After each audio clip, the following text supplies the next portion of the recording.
இன்று அவருடைய சத்தம். எழுதியவர் சகோதரர் சகரியா பொன்னன் அவர்கள். நாள் ஏப்ரல் 22. தேவன் நம் முழு குடும்பத்திற்கும் பிதாவாய் இருக்கிறார். நாம் தேவனை என்னுடைய பிதாவே என்றல்ல, எங்கள் பிதாவே என்றுதான் அழைக்க வேண்டும் என இயேசு நமக்கு கற்பித்ததை நினைவிற்கொள்வோமாக. இதில் ஒரு முக்கியமான விஷயம் அடங்கியுள்ளது. இயேசு கற்பித்த ஜெபம் ஓர் குடும்ப ஜெபமாகும். நம் பரம தகப்பனுக்கு அநேகம் பிள்ளைகள் இருக்கிறார்கள். நான் அவர் சமூகத்தை கிட்டிச் சேரும் போதெல்லாம் இந்த உண்மையை மனதிற்கொண்டிருக்க வேண்டும்.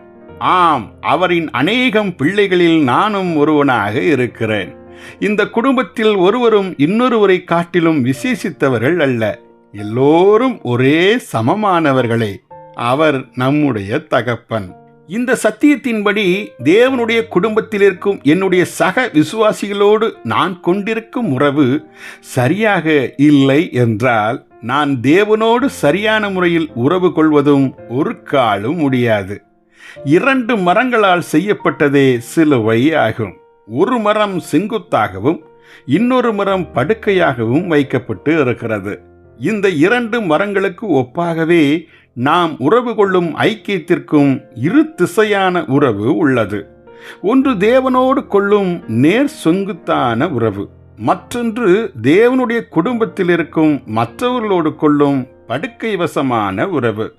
அதாவது தேவனுடைய குடும்பத்தில் இருக்கும் என்னுடைய சகோதர சகோதரிகளிடம் கொண்டிருக்கும் உறவு சுமூகமாய் இல்லை என்றால், அவர்களில் யாராயிலும் ஒருவரோடு என்னால் பேச முடியாதிருக்கும் என்றால், அல்லது யாராயிலும் ஒருவர் மீது மனதிற்குள் கசப்பு இருக்கும் என்றால், அல்லது ஒருவர் மீது எனக்கு கோபம் இருக்கும் என்றால், அல்லது யாராயிலும் ஒருவரை நான் மன்னிக்காமல் இருந்தால், நான் நிச்சயமாய் தேவனை கிட்டிச் சேர்ந்து எங்கள் பிதாவே என ஒரு காலும் கூறிட முடியாது.